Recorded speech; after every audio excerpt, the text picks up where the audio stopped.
Bapa pencipta langit dan bumi, Allah yang setia yang tidak pernah meninggalkan perbuatan tangannya. Turunlah atas kita sekalian damai sejahtera dari Tuhan kita Yesus Kristus melalui pertolongan Roh Kudus. Amin. Ajar sebab anugerah-Mu. Amin. Aku ada tanda kasih-Mu Tuhan. Karena kasih-Mu Tuhan Yesus, berterima kasih buat kasih yang terima kasih. Terima kasih Yesus, Yesus. Terima kasih ya anugerah-Mu buat hidupku sekarang. Bukan memuji-Mu selamanya. Terima kasih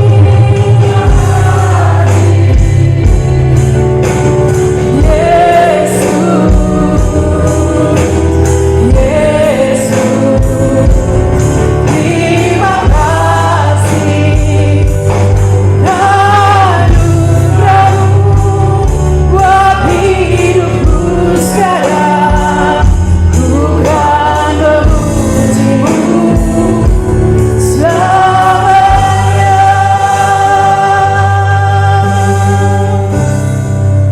Mari naikkan syukur kita kepada Tuhan.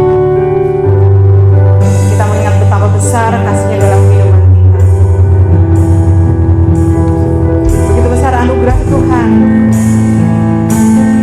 Begitu besar kasih-Mu buat kami.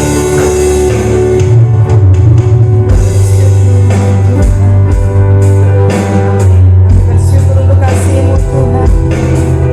Anugerah-Mu Tuhan bagi kami tak pernah berhenti. Naikkan syukur. Haleluya, kasih-Mu Tuhan. Kami memuji-Mu Tuhan, Engkau baik. Terima kasih.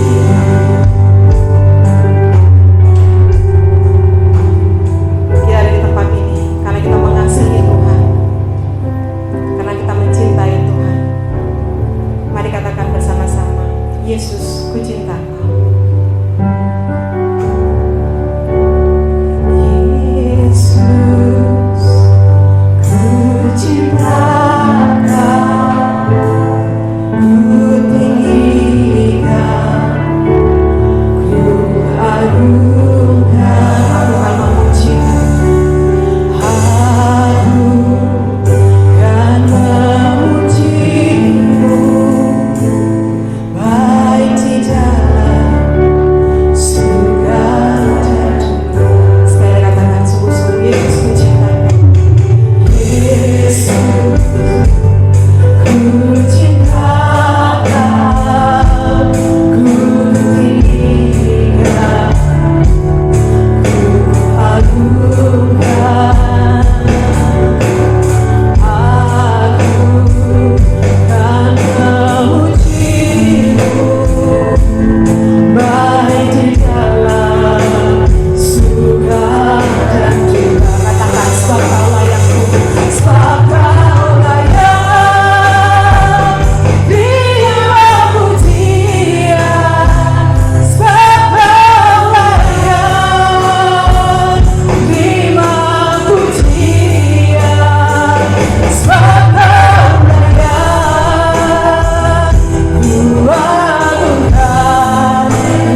ku cinta Kau.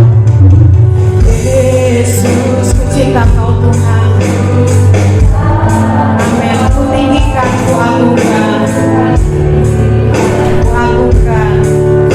Ku agungkan. Aku akan memuji-Mu. Aku akan memuji-Mu. Baik di dalam suka dan duka. Sudah jadi. Katakan sebab Kau layak Tuhan. Katakan kita memuji Dia. Terima pujian sebab Kau layak. Terima pujian sebab Kau layak. Ku agungkan Yesus, Raja di atas segala raja. Sebab terima pujian sebab Kau layak. Terima pujian sebab Kau layak. Amin. Yesus, Raja di atas segala raja. Raja di atas segala raja.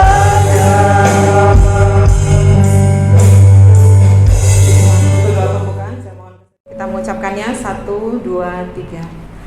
Aku percaya kepada Allah, Bapa yang Maha Kuasa, Khalik langit dan bumi, dan kepada Yesus Kristus, Anaknya yang tunggal Tuhan kita, yang dikandung daripada Roh Kudus, lahir dari anak darah Maria, yang menderita sengsara di bawah pemerintahan Pontius Pilatus, disalibkan, mati dan dikuburkan, turun ke dalam kerajaan maut, pada hari yang ketiga bangkit dari antara orang mati, naik ke surga, duduk di sebelah kanan Allah, Bapa yang Maha Kuasa, dan akan datang dari sana untuk menghakimi orang yang hidup dan yang mati.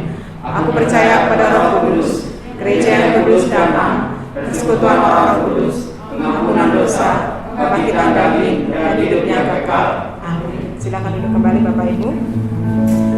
Kita akan mengangkat satu permasalahan kita, seberat apapun pergumulan kita, jika kita serahkan ke dalam tangan Tuhan, Tuhan akan memberikan pertolongannya, dan tidak ada sesuatu yang mustahil bagi Tuhan.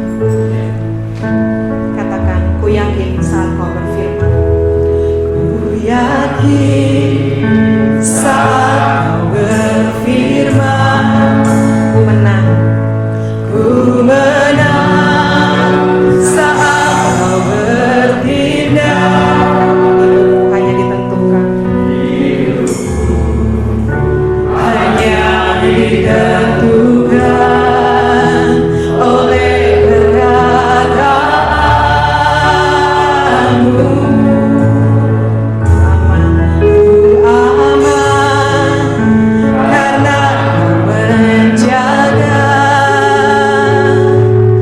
Ku kuat karena Kau menopang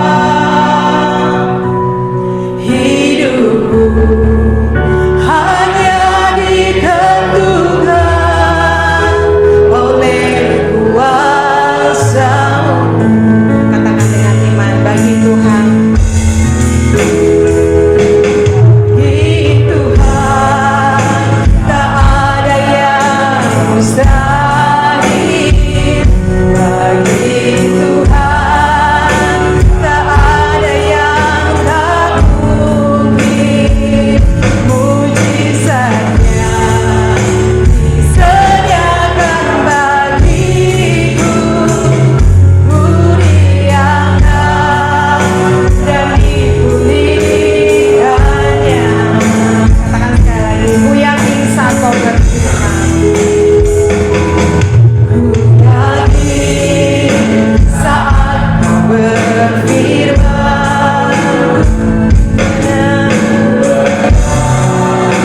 Saat Kau bertindak, hidupku hanya ditentukan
Bapa di sorga, terima kasih untuk pagi menjelang siang ini. Kami sidang jemaat-Mu kembali ada di ruangan ini untuk beribadah kepada Tuhan. Dan kami sudah melangsungkan ibadah kami dengan doa, dengan puji-pujian, dengan pembacaan firman, pengakuan iman rasuli. Dan sebentar Tuhan, kami akan masuk di dalam pemberitaan firman-Mu. Kami berdoa untuk kami sekalian, biarlah Roh Kudus memperbaharui setiap kami. Kami memberi diri untuk diajar melalui kebenaran firman-Mu. Karenanya urapi hamba-Mu yang akan menyampaikan firman Tuhan. Dan firman Tuhan yang disampaikan sungguh-sungguh dari Tuhan sendiri, sehingga sidang jemaat-Mu diberkati olehnya. Terima kasih karenanya waktu ini kami pertaruhkan sepenuhnya ke dalam tangan kasih kuasa Tuhan. Di dalam nama Tuhan Yesus kami berdoa dan mengucapkan syukur kami. Haleluya. Amin. Nah, hari ini kita akan membicarakan tentang pendidikan agama, sidang jemaat. Pendidikan agama. Ya, tentu saja yang dimaksudkan dengan pendidikan agama di sini adalah agama Kristen. Kita mau belajar lebih jauh dari latar belakangnya. Kenapa atau bagaimana dengan pendidikan agama ini? Kalau kita tidak mengenal namanya pendidikan agama, kalau negara tidak punya kekuatan sehingga masuk ke dalam salah satu mata pembelajaran di sekolah, mulai dari TK, SD, SMP, SMA, SMK, bahkan perguruan tinggi. Ya, secara ilmu pengetahuan diajarkan sedemikian rupa, tetapi bagaimana dengan pendidikan agama secara khusus di dalam diri kita sendiri, agama Kristen? Apakah pendidikan agama ini diserahkan kepada gereja?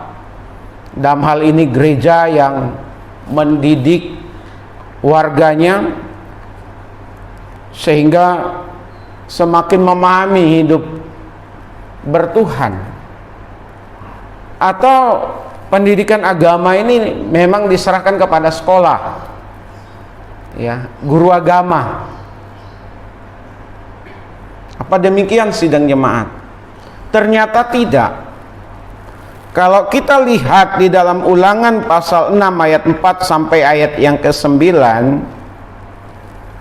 pendidikan agama itu merupakan pendidikan yang dimulai di rumah. Dan saya mau sebutkan di sini, pendidikan agama merupakan perintah Allah. Allah yang memerintahkan supaya pendidikan agama ini dilaksanakan. Saya ulang sekali lagi, pendidikan agama merupakan perintah Tuhan. Gereja itu hanya melaksanakan perintah Tuhan itu. Di sekolah itu karena ada undang-undangnya, sehingga mata pelajaran agama harus disampaikan. Jadi siapa yang paling bertanggung jawab di dalam pendidikan agama? Yaitu orang tua. Setiap orang tua, ayah dan ibu, punya tanggung jawab untuk melaksanakan perintah Tuhan. Jadi kalau bapak, ibu, dan saya mendidik anak-anak kita sehingga mengenal Tuhan, takut akan Tuhan, dan hidup hanya bagi Tuhan, berarti kita mentaati apa yang Tuhan perintahkan. Bangsa Israel diperintahkan oleh Tuhan supaya setiap keluarga melaksanakan pendidikan agama.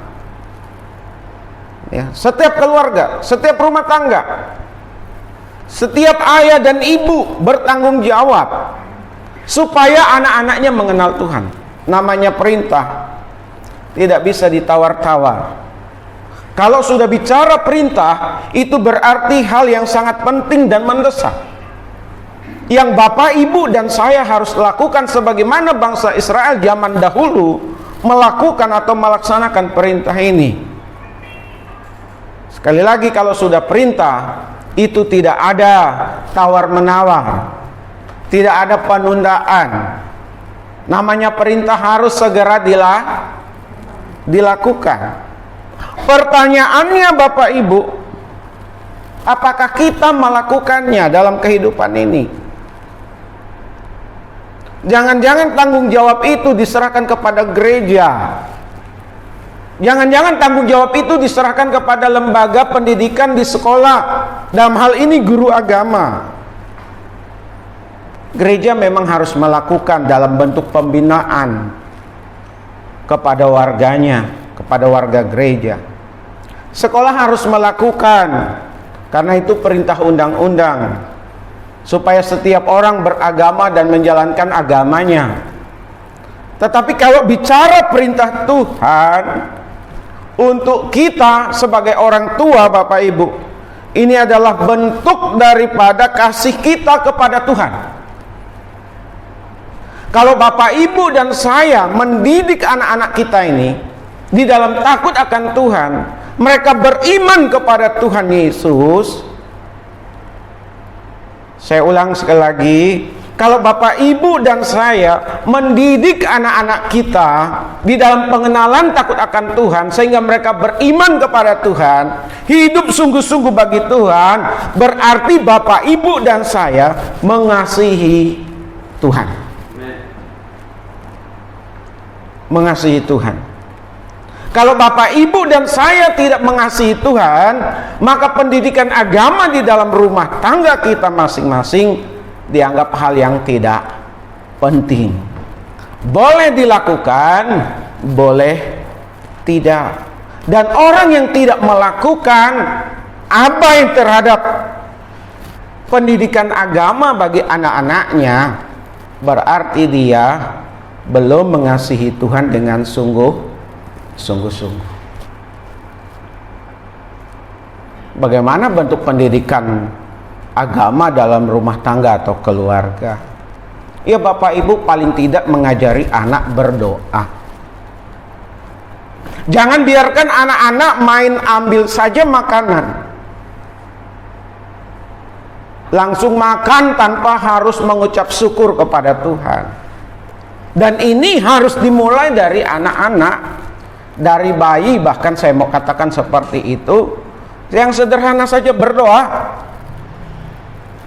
Kalau anak-anaknya makan lalu dia berdoa, karena melihat orang tuanya berdoa, karena orang tuanya yang menganjurkan anaknya dan mengingatkan anaknya berdoa, dalam satu item ini, dan dia lakukan, tidak hanya di rumah, di warung, di mana saja tempat di mana dia sedang makan, dia berdoa. Kita bahas pokok doa sajalah. Mau tidur,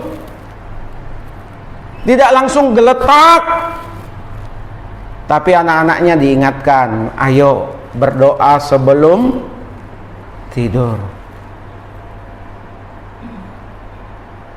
Bapak Ibu, kita bukan latar belakang, kebanyakan kita di antara kita bukan latar belakang Kristen.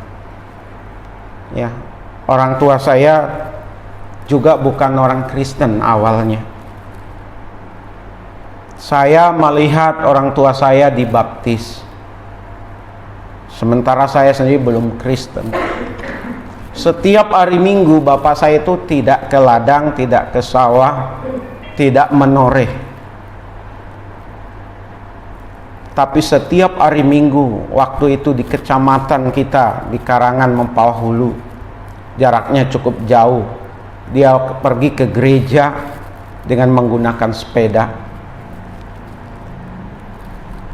Dari minggu ke minggu, dia tidak mengajak kami, menganjurkan kami harus ke gereja, tidak, tapi dia lebih mencontohkan, memberi contoh untuk pergi ke gereja.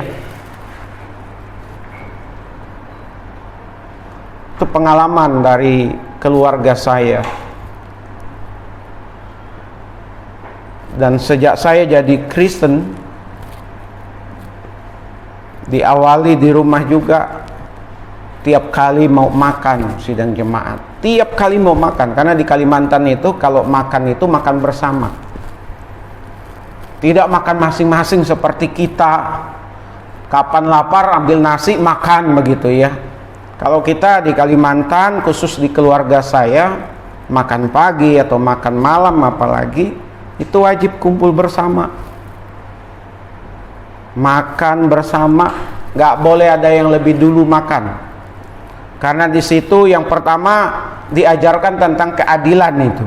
Kalau makanannya terbatas, katakanlah ayam 1 ekor dipotong, itu dipotong-potong lagi. Dan dipotong-potong tidak langsung dimasukkan di wadah lalu ngambil masing-masing, tidak. Tapi itu diambil lalu dibagi. Kita ada 5 orang misalnya, tinggal 5 orang dibagi satu sesuai dengan potongannya, lalu nanti terserah mau ngambil yang mana. Diajarkan asas keadilan, kebersamaan, gak boleh egois. Lalu sebelum makan berdoa. Jadi siapa saja tamu keluarga kami yang ada di rumah mau makan, tidak bisa makan langsung makan begitu saja, tapi harus berdoa. Baru doa sidang jemaat. Yang jadi persoalan banyak orang, gimana anaknya mau berdoa saat mau pergi, saat mau makan, saat mau tidur, orang tuanya sendiri tidak melakukan. Berarti orang tua yang demikian menunjukkan kepada anaknya dia belum mengasihi Tuhan.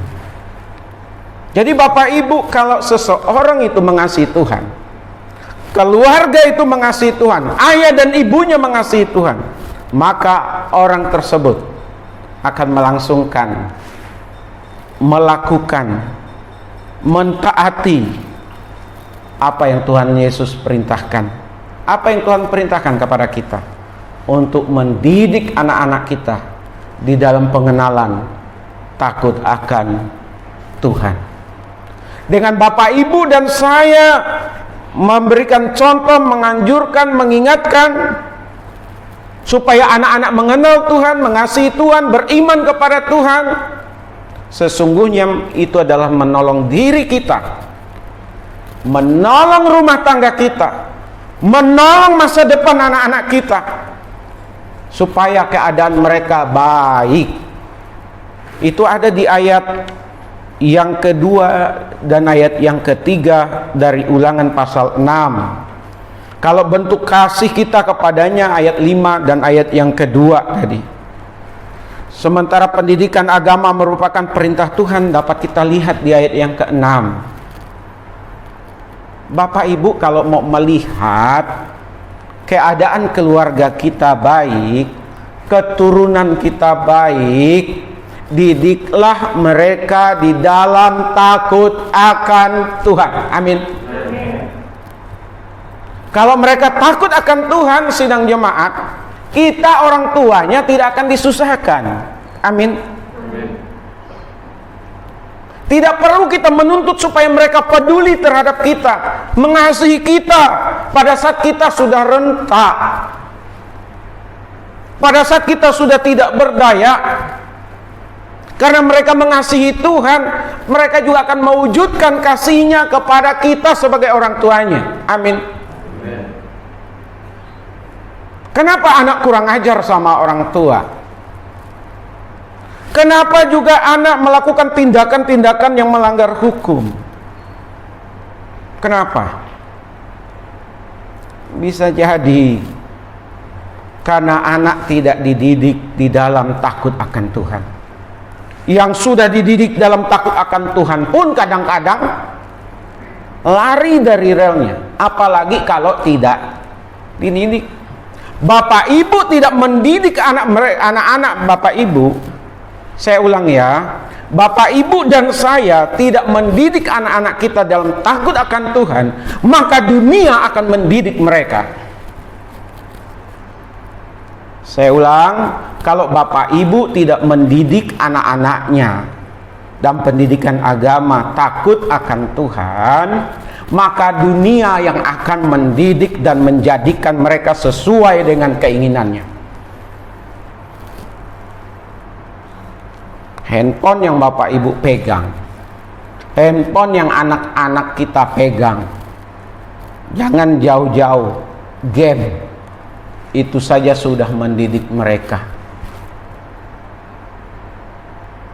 Ada anak yang lupa waktu, ya, gak tahu apa-apa lagi. Ada anak yang asik dengan permainan game. Udah dewasa pun begitu, diberi tempat pekerjaan, bekerja, gak sanggup dia lakukan pekerjaannya dengan baik, tidak mampu memenuhi tuntutan dari permintaan perusahaannya atau tempat di mana dia bekerja, karena pikirannya udah dikuasai game, ya, dikuasai game. Di luar pergaulan seperti apa dan bagaimana sidang jemaat itu ada di handphone, di rumah ada TV, di televisi. Coba tonton saja televisi, drama-dramanya, film-filmnya. Banyak yang tidak sesuai dengan iman keyakinan kita sebagai orang yang percaya kepada Tuhan. Kalau anak sudah dilengkapi, anak sudah diajari takut akan Tuhan, biarpun dia ada di sarang penyamun. Saya ulang ya, kalau anak-anak kita didik di dalam pengenalan takut akan Tuhan, mereka akhirnya beriman kepada Tuhan, sekalipun lingkungannya, keberadaannya ada di sarang penyamun, mereka tidak akan pernah goyah, mereka tidak akan pernah terpatahkan. Jadi kalau mau melihat sekali lagi anak-anak kita, keturunan kita, ke depannya, keadaan kita ke depannya baik, didiklah anak-anak kita di dalam takut akan Tuhan. Amin. Yang kedua, kalau tadi pendidikan agama merupakan perintah Tuhan, pendidikan agama merupakan tanggung jawab orang tua. Ya, tanggung jawab orang tua tadi sudah saya singgung, dan dimulai di rumah di ayat yang ke-7. Jadi tanggung jawab pendidikan adalah tanggung jawab orang tua yang dimulai di dalam rumah, bukan di gereja, bukan di sekolah, bukan juga di komunitas mereka. Di gereja terbatas Bapak Ibu, kita ibadah seminggu sekali. Seminggu sekali cuman 2 jam. Di waktu normal kita pernah dulu itu sebelum pandemi 2 jam. Sekarang karena masa pandemi, sekarang udah menurun katanya, tapi kalau nggak hati-hati ini bahaya lagi bagi bangsa kita. Yang saya mau sampaikan, terbatas waktu kita ibadah di sini. Kunjungan masa pandemi, saya juga susah mau perkunjungan sidang jemaat. Saya was-was. Dikunjungi salah, nggak dikunjungi salah. Sekali lagi gereja terbatas. Satu. Yang kedua, sekolah. Pelajaran agama sebelum kurikulum 13 itu 2 jam agama. Sekarang 3 jam. Masa pandemi 1 jamnya dihitung 30 menit, ada yang 35 menit, ada yang 40 menit. Tergantung pihak sekolahnya yang mengatur. Terbatas. Dan apalagi ditambah tidak adanya tatap muka. Sampai dibuat itu TikTok. Anaknya nggak bisa baca 2 tahun. Kenapa? Karena selama 2 tahun itu tidak bisa baca, karena nggak ada guru yang mengajar untuk tatap muka. Lalu dibilanglah, Ya udah, mamanya aja yang ngajarin. Ya mamanya ngajarin, nggak mungkin lagi lah. Karena ke sekolah udah dibayar, udah didaftarkan. Jadi tanggung jawab pihak sekolah. Nah, kembali dikaitkan dengan agama. Terbatas sekali sidang jemaat. Ya, terbatas sekali. Anak itu lebih banyak bersama dengan Bapak Ibu dan saya. Amin. Anak-anak saya lebih banyak waktunya dengan saya. Anak-anak Bapak Ibu waktunya lebih banyak dengan Bapak Ibu. Apalagi masa kecil, masa bayi, masa anak-anak sampai masa remaja. Rupanya di situ awal yang sangat menentukan seperti apa dan bagaimana perjalanan anak itu. Bapak Ibu di rumah, Bapak Ibu lah yang harus mendidik anak-anaknya berdoa, mengingatkan anaknya ke gereja, mengingatkan anaknya pelayanan. Ya, saya berharap anak-anak saya juga terlibat jauh dalam pelayanan. Perlu ujian mental. Percaya diri belum dapat sidang jemaat. Jadi saya harus juga dorong supaya anak-anak mengikuti rasa percaya diri yang tinggi. Ya, karena bapaknya percaya dirinya ada, mamanya ada. Anak-anak untuk percaya diri memang harus ada latihan, tapi memang harus didorong untuk melayani. Berbahagialah Bapak Ibu yang anak-anaknya terlibat dan melibatkan diri dalam pelayanan, karena itu juga bentuk kasih kepada Tuhan lewat pembelajaran di rumah. Kalau anak tidak tahu berdoa, anak tidak ke gereja, anak tidak baca firman, anak malas ibadah, anak tidak melayani Tuhan. Hati-hati. Itu rupanya cerminan diri kita. Karena orang tua masih punya hak. Selama anak-anak itu ada di bawah pengawasan orang tua, orang tua punya hak mengatur anak-anak, mengajari anak-anak di dalam takut akan Tuhan. Amin. Yang berikut terakhir, pendidikan agama harus dilakukan berulang-ulang dengan berbagai cara. Ayat 7 sampai ayat 9. Bangsa Israel itu rupanya pendidikan mereka itu selain di rumah itu ada namanya sinagoge. Jadi di mana orang Israel itu bermukim, di situ mereka bangun sinagoge.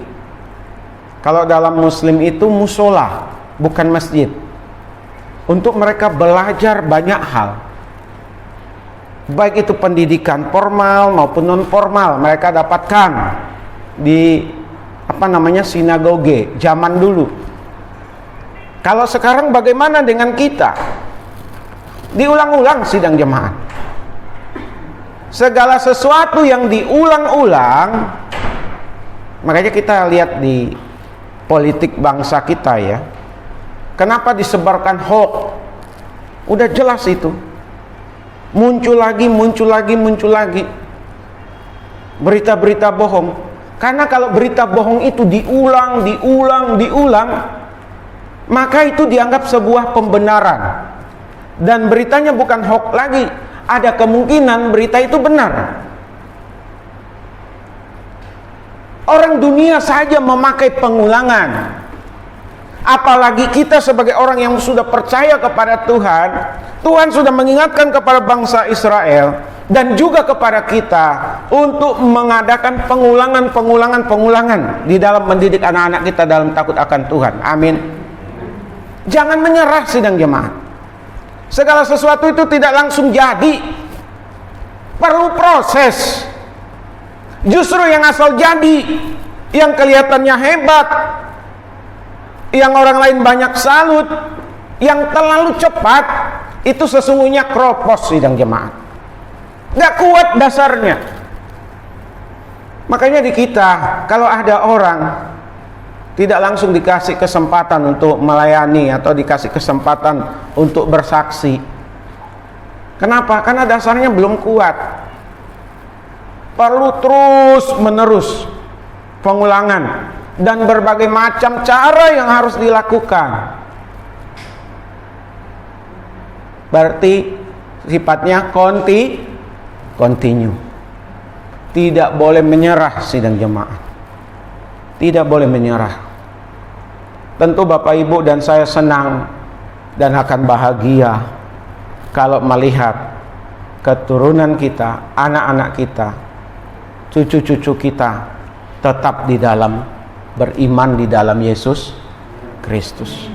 Karena itu akan menjamin eksistensi kebaikan. Itu firman Tuhan yang mengatakan. Bukan saya Bapak Ibu. Firman Tuhan. Saya mau sampaikan seperti ini. Kenapa? Di luar sana begitu kuat pengaruhnya. Di luar sana begitu kuat pengaruhnya dan sampai masuk ke rumah kita. Masuk dalam genggaman kita lewat handphone itu.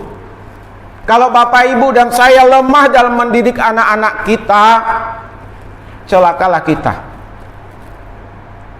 Saya bersyukur dengan istri saya yang dalam hal ini luar biasa dalam mendidik anak-anak kami di dalam pengenalan takut akan Tuhan. Kami bertiga kalau udah mau tidur itu mamanya, "Yuk bangun doa." Kadang-kadang kami sengaja pura-pura tidur. Gak langsung, "Pak, Mah, kita belum doa." Ayo, siapa yang pimpin? Waktu Debbie, Eser masih anak-anak, tunjuk-tunjukkan doa. Siapa yang harus doa? Seru juga sidang jemaat. Pokoknya jangan Bapak yang doa. Kenapa kalau saya yang doa? Jangan. Lama. Doa tidur tapi doa syafaat. Jadi udah dibilang udah jangan Bapak, kata Ega. Siapa? Tunjuk. Kakaknya. Saya lagi. Nah itu alasan kakaknya. Dulu. Ya kami udah senang. Tapi apakah sudah selesai pendidikan itu? Belum sidang jemaat. Nanti anak saya dan remaja-remaja ini nanti akan berhadapan dengan orang. Bagaimana menyikapinya? Itu penting. Bagaimana Bapak Ibu melepas anak-anaknya di tengah-tengah pergaulannya. Kita harus ingatkan terus. Saat mereka berpacaran, saat mereka mencari teman, sahabat, karena tidak semua sahabat, tidak semua kawan, tidak semua teman itu akan menjadi sahabat, dan tidak semua kawan atau teman akan memberi yang terbaik. Jangan-jangan dia narkoba, kan gitu. Jangan-jangan rumah tangga yang melakukan hal-hal yang sifatnya bebas. Karena firman Tuhan mengatakan pergaulan yang salah dapat merusak kebiasaan-kebiasaan yang baik. Sesuatu yang dibangun bertahun-tahun dan berulang-ulang bisa runtuh seketika kalau kita tidak waspada. Tantangan kita sama ini. Ya, Pak Indra, saya, Pak Apris, Pak Randy, Pak Tony, ya, Pak Matius masih kecil-kecil ya. Ibu Deborah, Ibu Rini, istrinya Pak Ateng, Ibu Yekti. Di luar sana seperti apa dan bagaimana? Kalau anak-anak bergaul dengan komunitas yang tidak takut akan Tuhan, repot. Makanya kita harus berulang mengingatkan, mengajar. Amin. Karena apa? Sekali lagi, itu bentuk kasih kita kepada Tuhan. Dan kalau kita mau melihat keadaan masa depan anak kita dan diri kita baik, tidak ada jalan lain. Anak-anak itu harus takut akan Tuhan. Jadi siapa ya yang bertanggung jawab dalam pendidikan agama? Orang tua. Dimulai dari mana? Dari rumah. Kalau ini terjadi, ini berhasil, Bapak Ibu juga yang akan menikmati kebahagiaan hidup. Karena saya banyak melihat orang-orang tua yang bahkan anaknya banyak dan berhasil, orang tuanya diabaikan. Banyak, bukan 1-2 orang. Orang tua mati-matian membesarkan anak, mendidik anak, membiayai biaya sekolah anaknya, mengantarkan anaknya sampai jadi orang. Saya pakai istilah jadi orang. Kasihan orang tuanya, diabaikan, dimaki-maki, dianggap tidak berguna, dan bahkan diinginkan cepat-cepat mati. Kenapa bisa begitu? Karena anak tidak takut akan Tuhan. Kalau anak takut akan Tuhan, dia akan benar-benar mengasihi orang tuanya. Amin. Bapak Ibu mau dikasih oleh oleh anak-anak kita nanti, oleh cucu-cucu kita. Mau? Itu juga kemauan saya, Bapak Ibu. Mari kita didik anak-anak kita di dalam takut akan Tuhan, dalam pendidikan agama. Tuhan Yesus memberkati kita, dan saya mohon Pak Matius pimpin dalam doa.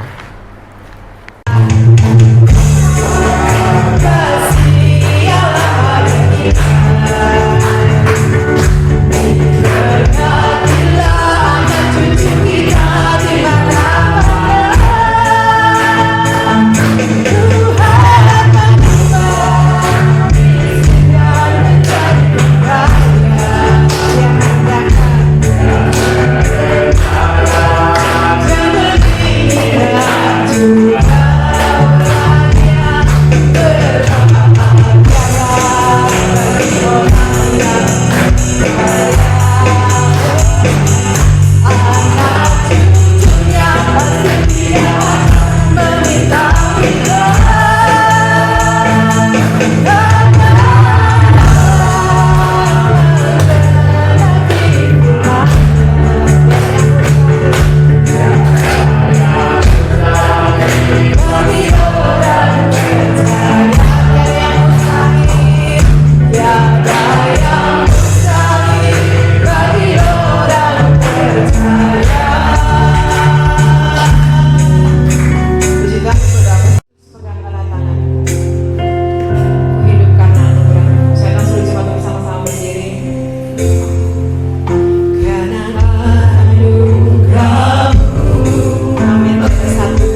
Tuhan, Engkau adalah pemberi hidup atas kehidupan kami. Engkau pengendali yang sepenuhnya atas hidup kami. Dan kami bersyukur karena kami telah dipilih oleh Tuhan menjadi anak-anak Tuhan. Dan kami juga sadar tidak mudah kami menjalani hari-hari yang ada. Dan kami juga tidak tahu seperti apa hari-hari ke depan ini. Yang kami tahu Tuhan, Engkau hadir, Engkau terus akan menyertai kami. Tidak akan pernah membiarkan kami. Kami dan keluarga kami dan keluarga besar di KRI Epifania di tempat ini. Kami bersyukur untuk kebenaran firman-Mu yang telah disampaikan kepada setiap kami. Jadikanlah kami pelaku daripada firman Tuhan. Demikian juga yang sudah ambil bagian dalam pelayanan. Tuhan berkati pelayanan mereka dan biarlah semua untuk kemuliaan Tuhan. Hari ini kami melihat William sudah ambil bagian dalam permainan musik. Tuhan terus tingkatkan kemampuannya dan mendorong anak-anak yang lain untuk juga terlibat di dalam pelayanan dalam bidang apapun di gereja ini. Sebagai bentuk tanggung jawab kami sebagai warga gereja, kami berdoa bersama untuk usaha pekerjaan dari setiap rumah tangga, dari setiap jemaat-Mu. Tuhan, kuduskan berkat-berkat yang didapat. Tuhan, sanggupkan kepada kami untuk mengelola berkat-berkat Tuhan.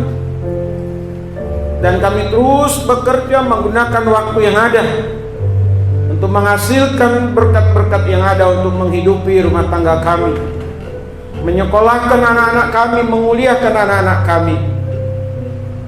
Dan lebih lagi ya Tuhan, ajari kami, ingatkan kami untuk mendidik anak-anak kami di dalam takut akan Tuhan.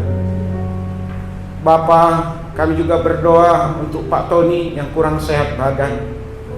Jamah, pulihkan, sembuhkan. Untuk Ibu Ros, masa pemulihan, Tuhan juga jamah, Tuhan sembuhkan. Untuk Pak Alek, kami tidak tahu kabar berita lebih lanjut. Biarlah juga Tuhan yang memulihkan kondisi Pak Alek, sehingga ia kembali sehat ya Tuhan. Kami berdoa untuk rumah tangga yang diserang oleh kuasa kegelapan. Panah api si jahat kami tolak di dalam nama Yesus. Patahkan dan beri kemenangan. Karena Allah yang kami percaya adalah Allah yang hidup, Allah yang sanggup melakukan apapun juga di luar kesanggupan dari kami atau siapapun juga. Pagari kami, bentengi kami, lindungi kami Tuhan, siang malam atas segala macam bentuk kuasa-kuasa kegelapan, niat-niat orang jahat, juga kecelakaan lainnya. Buat masa depan anak-anak kami, masa depan yang berhasil, masa depan yang membanggakan orang tua, dan lebih lagi Tuhan, untuk kemuliaan Tuhan Yesus. Wacung dan sekitarnya kami terus berdoa supaya daerah ini dijaga, dilindungi oleh Tuhan dari mara bahaya api, dari penggusuran semena-mena. Dan kami berdoa untuk sertifikat gereja ini yang hampir 3 tahun ini mandat di BPN Jakarta Utara. Kami berdoa Tuhan campur tangan di dalamnya, supaya apa yang menjadi hak warga gereja di tempat ini tidak ada satupun yang menghalangi, yang menahan. Karena segala bentuk persyaratan sudah kami penuhi sejak awal. Terima kasih Tuhan. Kami sangat percaya Tuhan tidak tinggal diam untuk urusan ini ya Tuhan. Karena kami sudah melakukan bagian kami, dan kami percaya Tuhan melakukan bagian Tuhan. Terima kasih jemaat-Mu yang tidak hadir bersama-sama dengan kami. Biarlah juga mereka mengikuti ibadah secara online atau melalui YouTube Tuhan, supaya mereka ini juga sama dengan kami diberkati oleh Tuhan. Hari ini ada katekisasi baptisan untuk yang kedua kali. Biarlah anak-anak yang ikut katekisasi boleh mempersiapkan diri, mengikuti dengan baik, mendapatkan pemahaman yang baik. Selepas dari baptisan, paling tidak nantinya mereka diperlengkapi dengan sesuatu yang baik pula melalui katekisasi ini. Kami mau pulang Tuhan, mau kembali ke rumah masing-masing, yang dekat, yang jauh, semua ada dalam penyertaan Tuhan. Kalau hari ini kami dipertemukan satu terap yang lain, minggu depan biarlah kembali kami dipertemukan ya Tuhan. Inilah doa kami, hanya kepada Tuhan Yesus kami berdoa dan mengucapkan syukur kami. Mari kita bersama-sama mengucapkan doa Bapa kami. Bapa kami di surga, dikuduskanlah namamu, datanglah kerajaanmu, jadilah kehendak-Mu di bumi seperti di surga. Berilah kami pada hari ini makanan kami yang secukupnya, dan ampunilah akan kesalahan kami, seperti kami juga mengampuni orang yang bersalah kepada kami. Dan janganlah membawa kami ke dalam pencobaan, tetapi lepaskanlah kami daripada yang jahat. Karena Engkau yang punya kerajaan dan kuasa dan kemuliaan sampai selama-lamanya. Sidang jemaat milik Tuhan, kekasih-kekasih dari Tuhan Yesus, arahkanlah hati dan pikiran dan terimalah berkat yang daripada Allah. Adapun kasih karunia dari Bapa kita di sorga, damai sukacita di dalam Tuhan Yesus, pimpinan penghiburan pengajaran dari Roh Kudus menyertai kita sekalian hari ini, besok, bahkan sampai selama-lamanya. Amin.